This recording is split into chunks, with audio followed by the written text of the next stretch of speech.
This thing here, I think the Apollo Pro, wherever it is, maybe they had the same people design and made the Minitor 3 and 4, which when the Motorola Minitor 3 and 4 came out, it was basically junk. So they came out with the Minitor 5, which is probably the gold standard for programmable pagers in the fire service that are analog, that besides the old Minitor 2s, which, well, you want one of those, you got to find a crystal, and the crystal has to be programmed on a scope, and you got to find the right reads.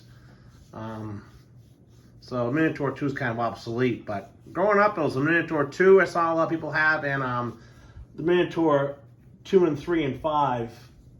Anyhow, it scans fine, okay? Silent mode works fine, debug works fine. But I want to alert on more than one set of tones on A.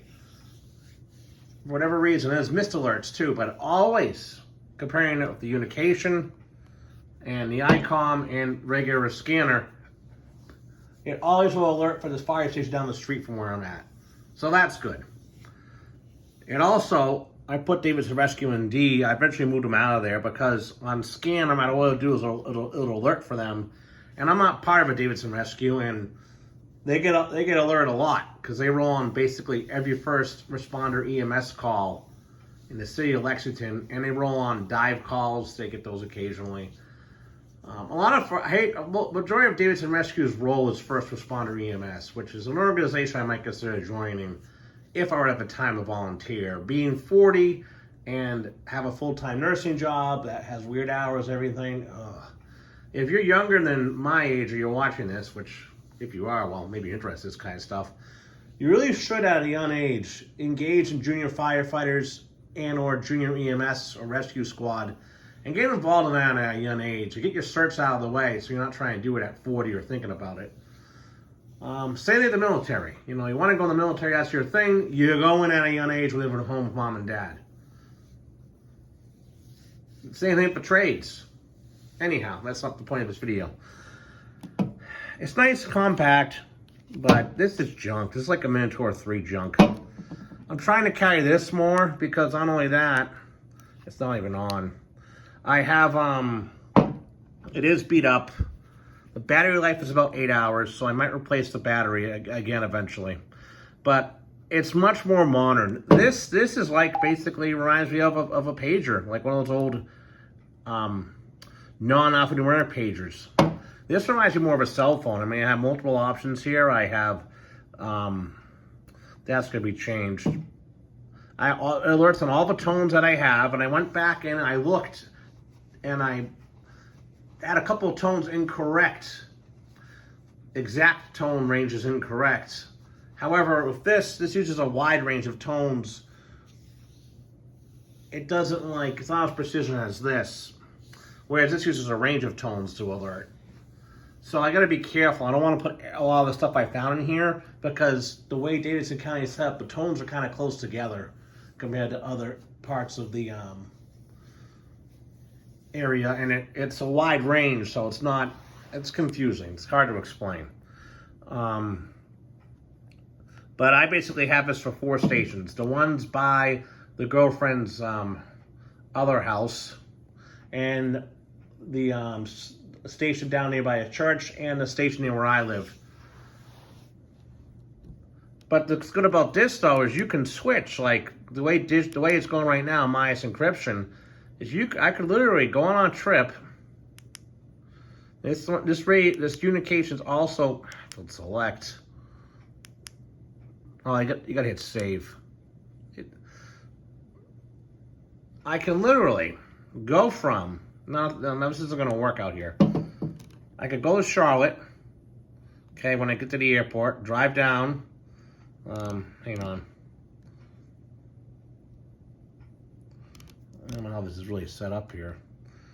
So this is where my dad would be. I found the pager tones for that. And Quinnebog Valley Volunteer Dispatch Center, they're not volunteer, they're full-time. They're Connecticut's 911 answering point for everybody with the exception of, I think, Putnam, Connecticut, the city, and the area of, I think, Plainfield Police might have their own 911 dispatch answering point, but they just, Quinebaug Valley dispatches everything, even Putnam Fire and EMS now.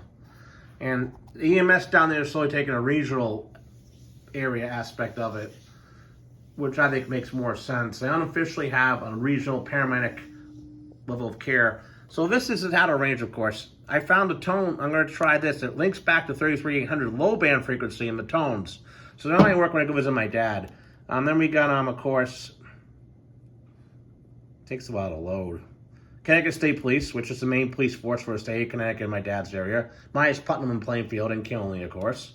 Then we have the Charlotte Airport, which I have the local airport police channel, which is, I think, Freedom area of Charlotte. And then the airport fire tac and that in there too. They use the Charlotte main frequency. I'm pretty sure I verified all this already. I did hear activity else down there last time. State Police Troop F. Now we're doing analog. Framingham and Natick analog. This radio is capable of UHF. 440 through 512, I think, or 450. Then we have Westcom, which is a UHF P25 trunk system. Simulcast, similar to what you see Viper in North Carolina. That makes us got some blank generic channels. But this is a lot more easier. The only thing that makes this better, battery life's crazy on this. It's lighter to carry. I can carry my scrub pants if I want to. But once I go in the city of Lexington Fire does tone out on the VHF, the county fire frequency, but it'll be too complicated to find your tones because the ladder company has a tone, the engine company has a tone, the different stations have a tone. It gets too complicated, not worth it. And they're I would say they're fairly active, more active than they would be out some of these volunteer fire companies. Of course, when I reprogram these things, the two stations I want to alert, they don't have any calls for 2 days, which is life. But this one here, we could do, we could do all the fire tacs, the fire ground frequencies. We could do, for now, the higher patrol delay, encrypt it. We could do what we need to do to listen what's going on in the area as far as fire and EMS goes. This is a better option, but it's heavier. But it balances out okay. This is good if you know it works. You're in the backyard, you want to get it dirty, you want something light, or you're dealing with a single tone. Would I buy this? No. Absolutely not. You'd be better off using the scanner at that point. What else are